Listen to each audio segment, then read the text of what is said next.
So again, my name is Officer Amasai, and I'm with Israel United in Christ, and we are a faith-based organization. And we teach history according to the Bible, and we also teach nationality. Nationality. Why? Because nationality is important. If you don't know who you are, you don't know where you come from, and what you don't know do or does affect the present. Why? Because you don't have a roadmap to steer you in the right direction, right? So, give me the next slide. Here we go. This is the book of Deuteronomy, chapter 28, verse 15. This is the book of Deuteronomy, chapter 28 and verse 15.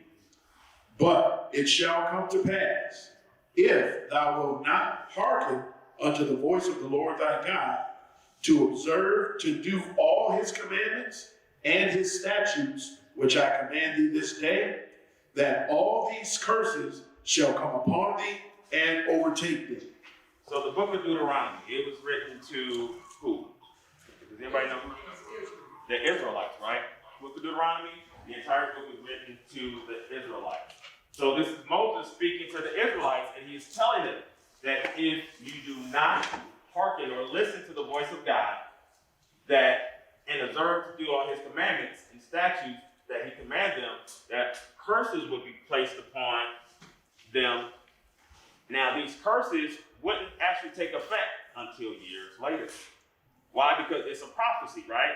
So prophecy means that when you speak something, but down the road or in the future, it comes to pass. That's how you know that a prophecy is true, right? So Moses was speaking to the children of Israel.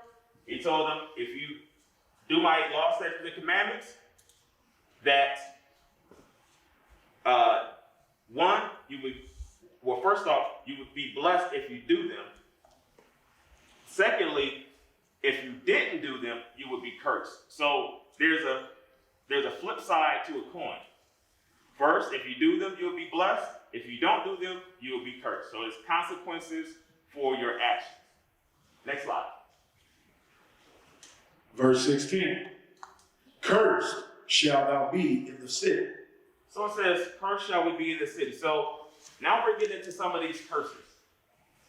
So can anybody name me some curses that, or some things or bad things, because a curse is a bad thing, right? I've never heard of a good curse, right? So a curse is a bad thing. So Moses said to the Israelites, cursed shalt thou be in the city. Now, what types of curses would you say affect the so-called black people in America? You mean like diabetes or something? That could be considered a curse because guess what? If we're fed the improper foods, those are things that could affect us as a nation of people. High blood pressure, gout, and then to go along with the medical condition, what about the system, the medical system? Do we as a whole, I'm not talking about, people who have Blue Cross Blue Shield, but I'm speaking about us as a majority who have health care, right? And do we tend to have the best health care or do we tend to have the worst health care? Right, so that would be considered a curse, right? So being cursed in the city. So we would have the worst health care. So what else? Right. So in our neighborhoods, the crime would be outrageous. You would have murders, you would have death, you would have all types of crime in your neighborhood. And in turn, that would fill up the prisons and the jails and the court systems, right? So what else? Discrimination. Yes, discrimination. So who's doing the discrimination? The oppressor. The oppressor. Who is the oppressor? Let's be plain, man. Not Israelites. Say non-Israelites. You have anybody? Caucasian. Okay, Caucasians. So Esau or Edom, according to the Bible. So we can refer to them as their biblical name if people don't feel comfortable saying white man, right? So Esau, Edom. So we got the healthcare. We have the worst, so our neighborhoods, right? And then we also have the discrimination, right? Now, so those are some curses in the city. Also, who fills up the ghettos, the slums, the hoods? Right, the majority of us grew up, like I grew up, in an impoverished area. And it looks even worse now than it did, I'm not gonna give my age, but it looks even worse now than it did back then, right? So we would live in the worst conditions. Let me ask this question. What happened to Flint, Michigan? Water. So our water would be poisoned. And then I think I saw something on the news as of recently saying that Detroit, there's something wrong with the water in Detroit. Did y'all know that? Oh, you don't know that, huh? So that just kind of goes to show you that the things that are happening, if it was to, let's just say, if it was to happen in West Bloomfield, what would happen? Everybody, and millions and millions of dollars would be pumped in there to get that thing fixed right away, right? But in Flint, Michigan, people are still living off bottled water. They're still having to bathe with bottled water, right? So we're still going into these curses. Curse shall thou be in the city. All right, next slide. It says the slave market located where Wall Street reached the East River was established in 1711 as a place where enslaved blacks and Native Americans could be hired or purchased. So that's another curse, right? Curse in the city. We were sold in the cities. We were forced to work in the cities. We were forced to build the cities, right? For example, the White House. Who built the White House? And let me ask this, did we get paid for it? No, we didn't.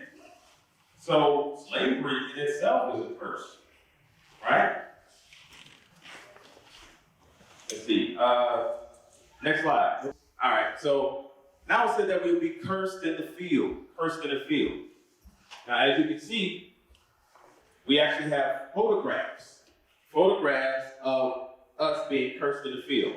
I don't know if everybody can see this, but you have the field hands, then you have, I don't know if that's either the plantation owner or the one that's over the slaves. Esau, right, either. Correct. So we were forced to pick cotton, tobacco, sugarcane, right? Now, these are facts. We understand that these things happen, right? Now, one of the things that we have noticed is that they're trying to take Black history out of the schools. So your children will no longer know that their ancestors were slaves. And some people agree with it, some people disagree. However, if this does happen, this entail will cut our children off from even knowing that their roots go back to the Bible.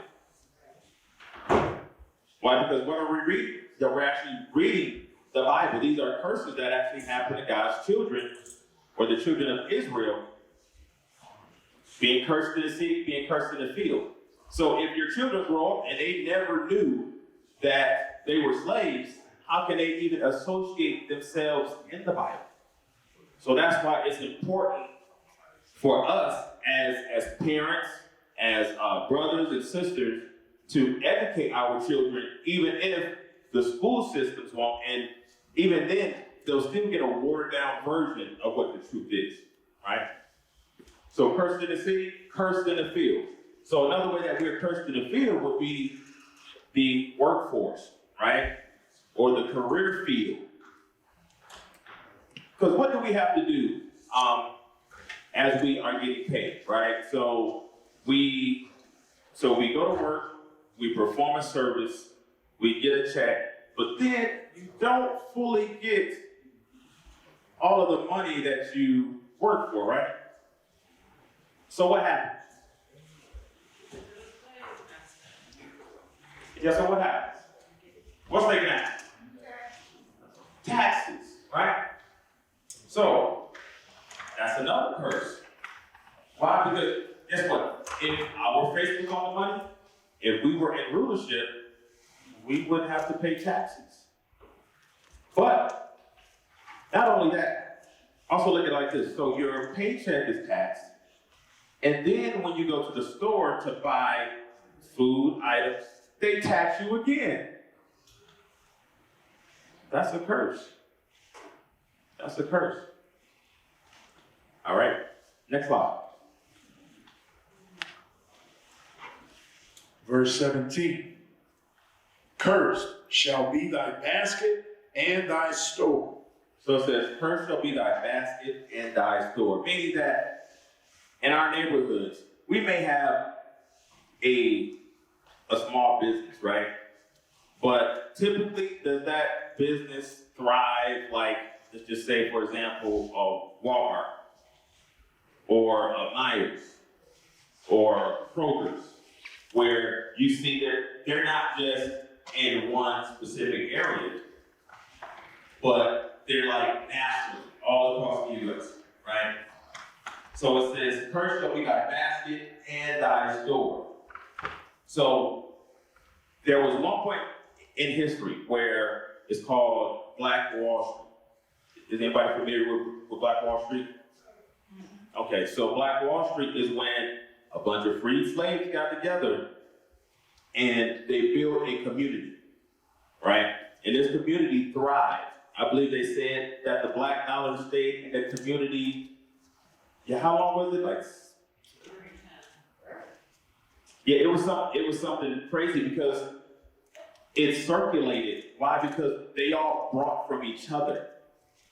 So they only went outside of the community to get things that they couldn't get within the community.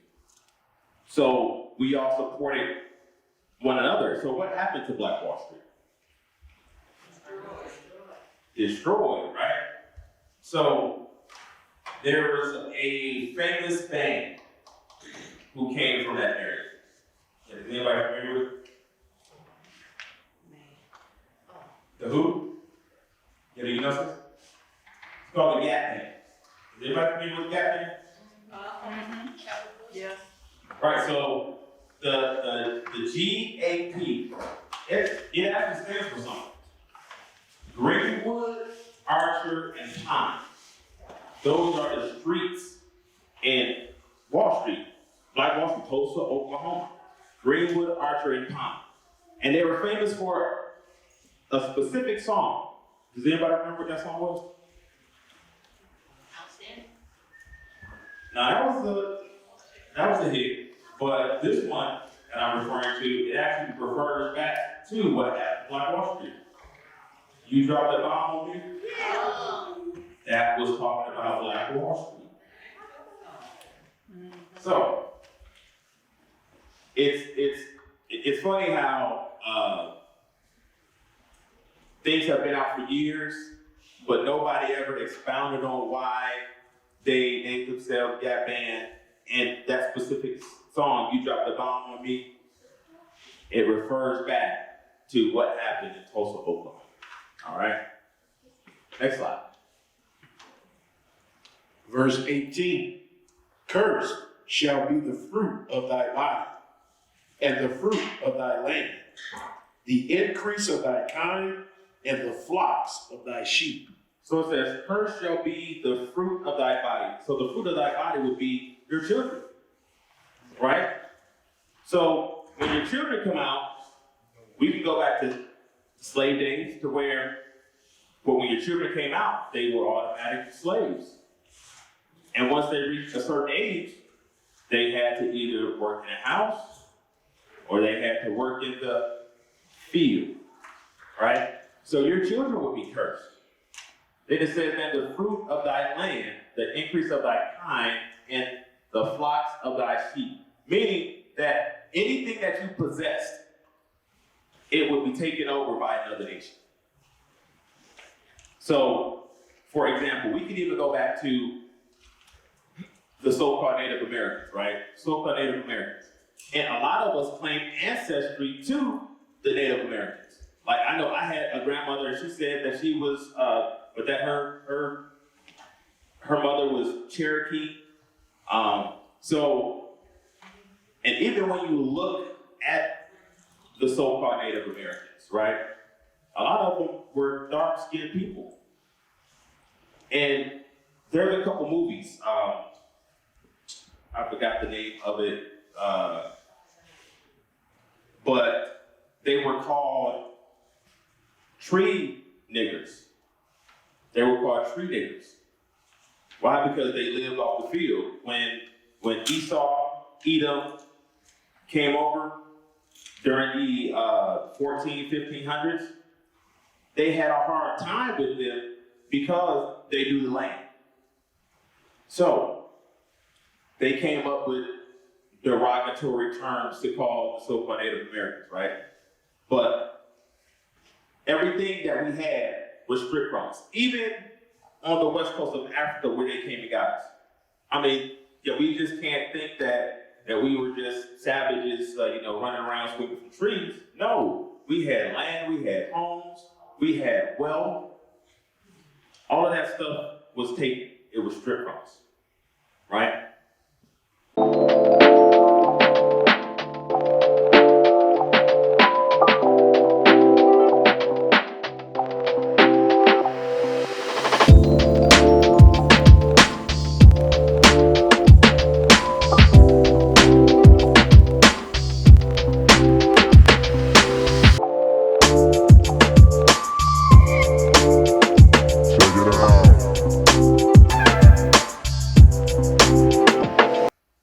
Next slide.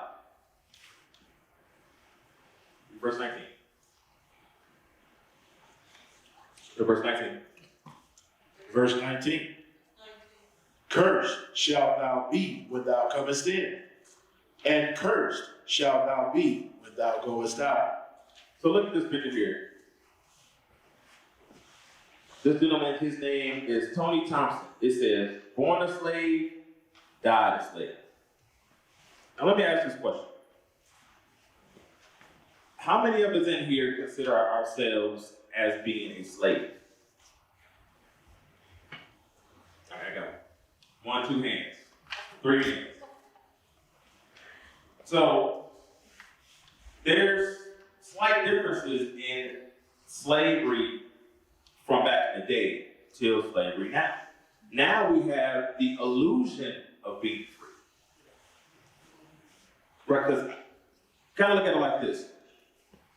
It was called chattel slavery because we were treated as cattle, right? So we had the chains around our necks, we had chains on our ankles and chains on our wrists, right? Now, the chains are off. But something happened, something changed. Our minds changed. So we were no longer the people that they got from the west coast of Africa. Now we were destroyed mentally, to the point to where everything that we need, we still have to go to the same people that brought us over here in slavery. Next slide. Read verse 20. Verse 20.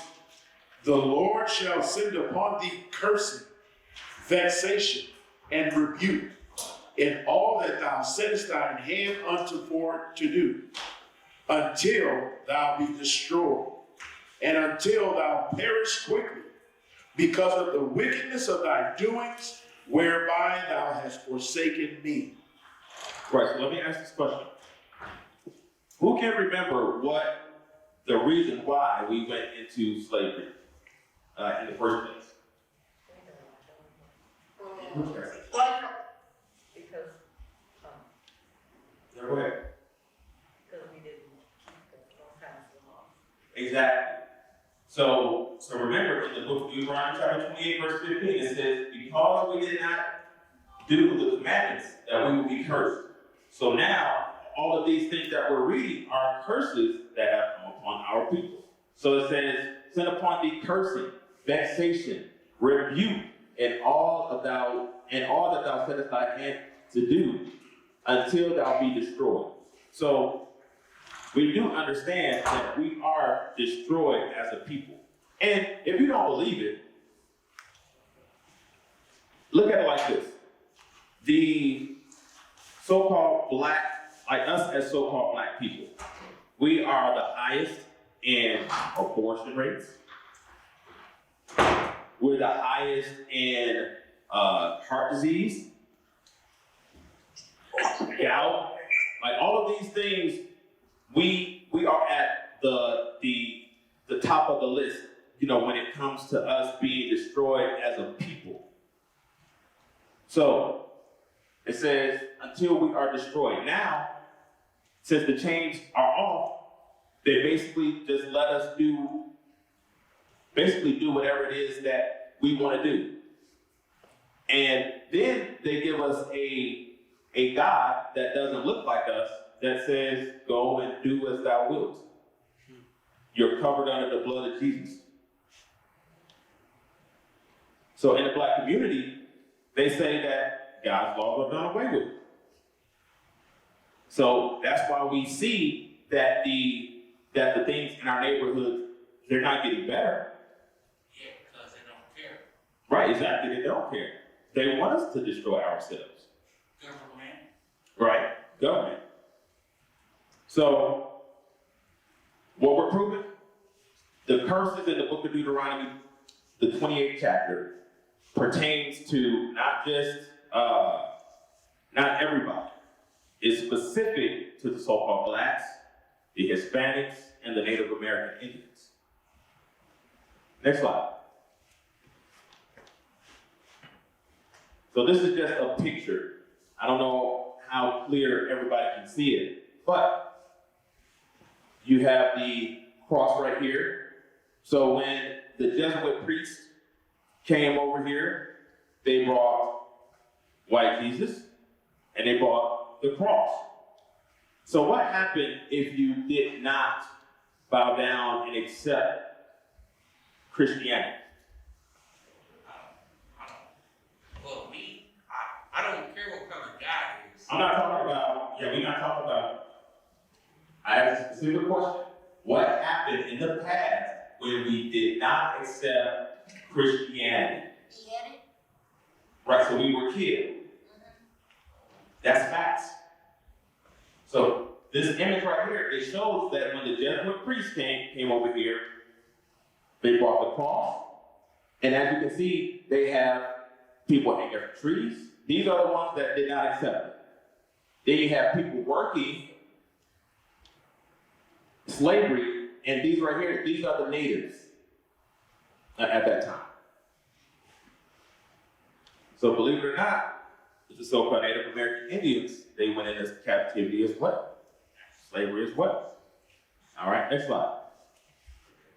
So here's the image of Black Wall Street. So we just finished talking about that. It says in the early decade of the 1900s, Durham acquired national reputation for entrepreneurship businesses owned by African Americans lined Paris Street. Among them were NC Mutual Life Insurance, so we had insurance companies. It says led by John Merrick, Dr. Aaron Moore, and C.C. Spaulding, and mechanics and farmers. Banks led by R.B. Fitzgerald and W.G. Pearson.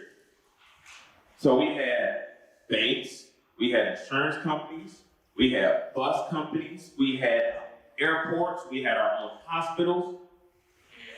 We were all self-sufficient. Then you have this article here. Tulsa Whites vent spleen on business success of Negroes. So Tulsa, Oklahoma was bombed due to jealousy. They saw us thriving, and they got jealous that we weren't going to them for the want of all things, right? But also, at this time, we still weren't doing the things that we were supposed to do according to God. Because what did God tell us to do? Do the commandments. So as a punishment, Tulsa, Oklahoma, or the bombing happened, right? Next slide. Read verse 23. Verse 23. And thy heaven that is over thy head shall be brass, and the earth that is under thee shall be iron. So, now there's a group of people that call themselves Jewish, that claim that they are the people of the book. And anybody tell me any time in history that they had chains on their feet, chains around their neck? Never. Never. So it's a lie to her. And what are we reading? We're reading the Bible. It says, and thy heavens that is over thy head shall be brass, and the earth that is under thy feet shall be iron. And you can find these things in a bunch of different museums. So it's not fake. So the brass good for what? On the head, that's the left picture? Right, so it says, and thy heaven that is over thy head shall be brass. Right, so these right here.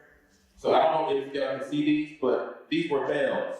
Oh, for location. Right. Oh. Right, so those are bells. And they would put those on the slaves to where if they ran away, it would make the noise so they could find them. And also, if they were running through the brush in the forest, it would be hard to maneuver because it's getting caught on the tree branches and things like that. Exactly. Right, they made it difficult for them. Next slide. Verse 25. The Lord shall cause thee to be smitten before thine enemies. Mm-hmm. Thou shalt go out one way against them, and flee 7 ways before them, and shalt be removed into all the kingdoms of the earth. All right, so it says, the Lord shall cause thee to be smitten before thy enemies. So let me ask you this.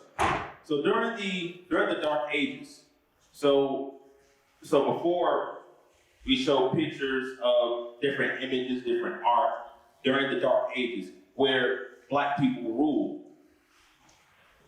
what do you think happened to where we're not ruling Europe anymore? That prophecy came true. War, right? If you think that we just said, here, take everything that we own, no, it was war. But the Lord said, he shall cause me to be smitten before thy enemies, meaning that we would lose. Even if we were more in number, even if we were bigger and stronger. Why? Because the Lord, he took his spirit away from us. He allowed us to be overtaken by our enemies. It says, thou shalt go out one way against them and flee 7 ways before them. Meaning that once the battle began and everybody's charging, we caught a fearful spirit and we went different ways. And then it says, and shall be removed into all the kingdoms of the earth. Meaning what? That during slavery, those slave ships didn't just go to the Americas. No, came to blacks. Everybody count that? Yeah, can you ever see? All right, thanks. So we were scattered all throughout the earth. It says the 4 corners of the earth, right? So places like Brazil, places like, for example, there's a group of people called Afro-Iranians. Afro-Iranians. That you don't see them on the news, Why? Because they want to keep a lot of this stuff covered up. So we have been scattered all throughout the earth. China, for example, who do you all think built the Great Wall of China? Slaves. Slaves. Like, because if you don't think that during that time where slavery was allowed and you didn't have to pay a slave, why would they pay workers to work on a wall when they had slaves? And they said that one of the first samurais was the so-called black king, Usuke. I want to say that they were going to make a movie about it. Oh, it's on Netflix now?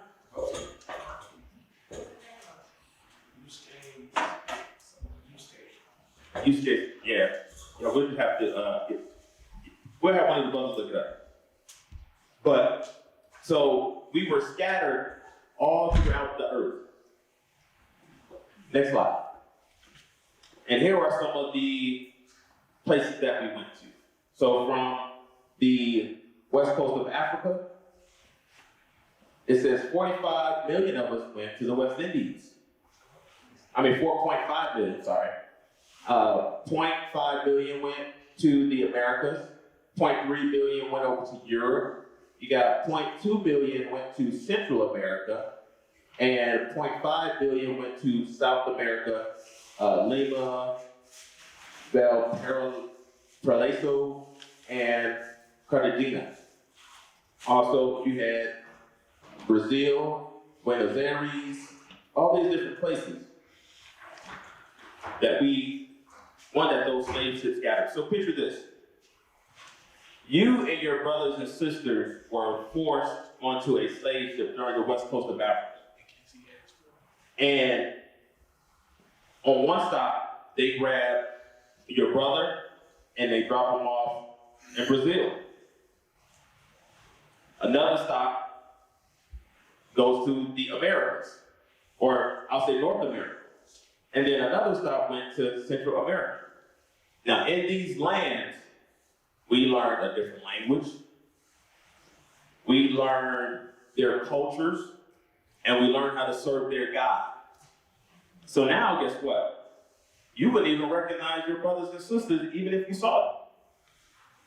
And you definitely couldn't communicate.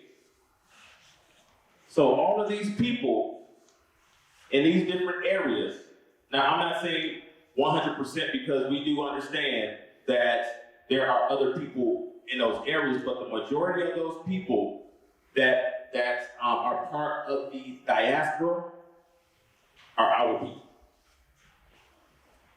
We just don't know it. So one of the things that's like it's like an old war trick. It's called divide and conquer, right? So when you can strip somebody of their nationality, you can strip someone of their language. Now, guess what? You can do certain things to a group of people over here, and nobody cares about. Why? Because you think that they're West Indians. Even when you think about the name West Indian, right? West Indian or Indian means slave. So a Western slave. Yeah, so these are some of the things that we're not taught as a people. That what some of these words actually mean, right? So I also went into saying that in these different lands that we would serve different gods, right? So some of the gods that we would serve would be Mother Mary. There's a Spanish, right? Santa Maria. Have you got something, bro? The land, because in Africa, in the Bible, they never called a land Africa. So, what's the original name for that land? Right. So the original land or name of the land was called the land of Ham, or Canaan. That's what it was called. So Africa was named after Leo Scipios Africanus. He conquered Hannibal during the Punic Wars, during the Second Punic Wars. He renamed that land after himself. The same with America. America was named after Amerigo Vespucci. He was an Italian navigator. So when they conquered these lands, they named the lands after themselves. All right? All right, next slide. Read that, verse 30. Verse 30. Thou shalt betroth a wife, and another man shall lie with her. Thou shalt build an house, and thou shalt not dwell therein. Thou shalt plant a vineyard, and shalt not gather the grapes thereof.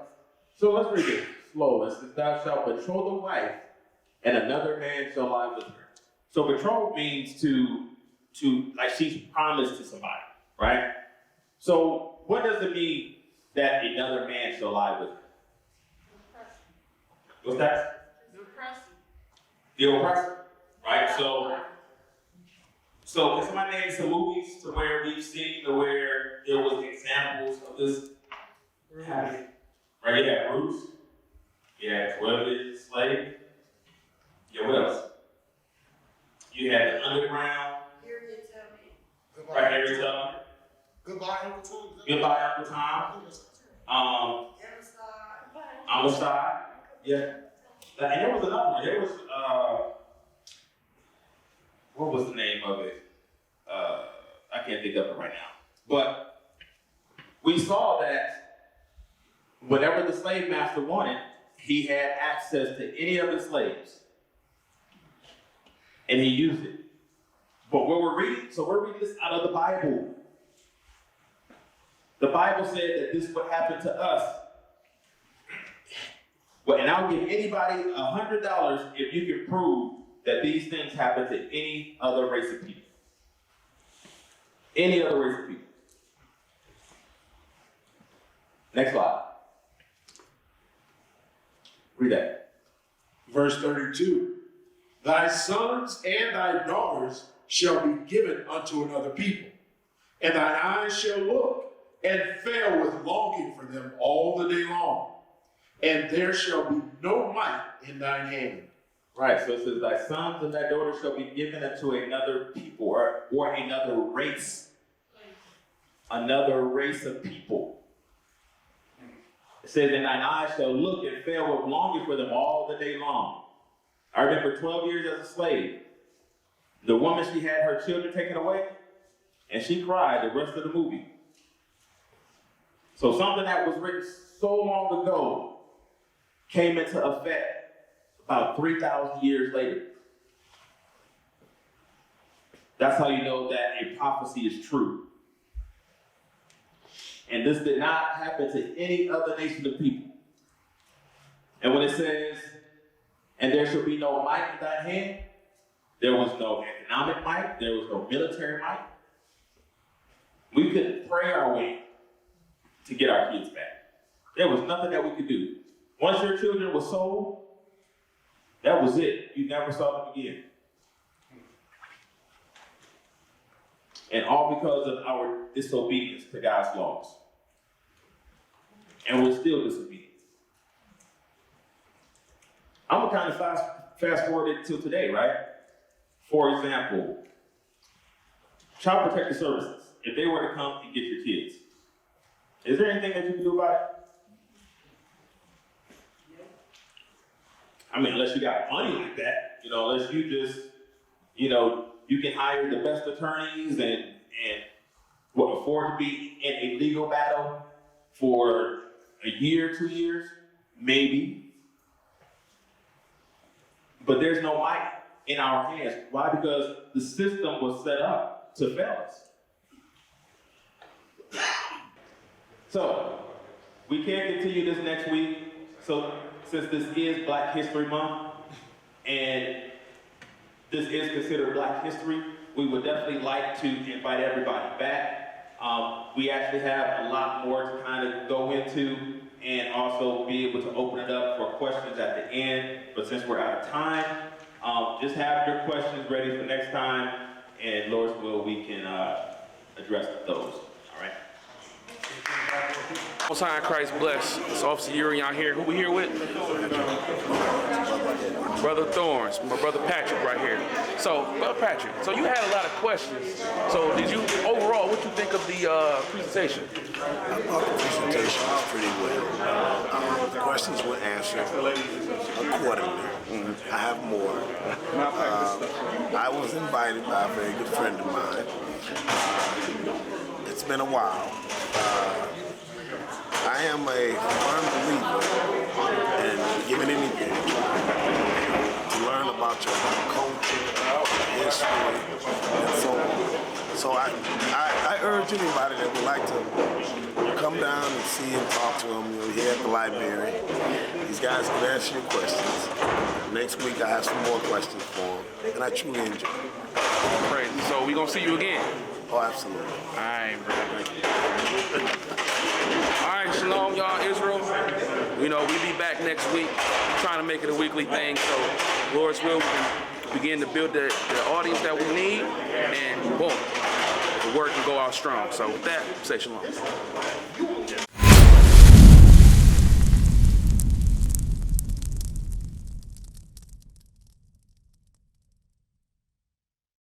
We used to scream black power while heroin was pushed. But at the end of the day, nothing's in vain. IUIC has been given a vision. The tents of Judah has risen. Many has attempted the mission. Minor murmuring, omitting, and missing the mark. Just reading that he had the flame of fire in his eyes gave us the spark. We on Paul's mission. We out on the road, purple and gold, from Mexico, Cuba, Haiti, Ghana, Sierra Leone. 144,000 boots banging, concrete crackling. These are our men repented at heart. The scriptures is proof. IUIC, we deliver the truth.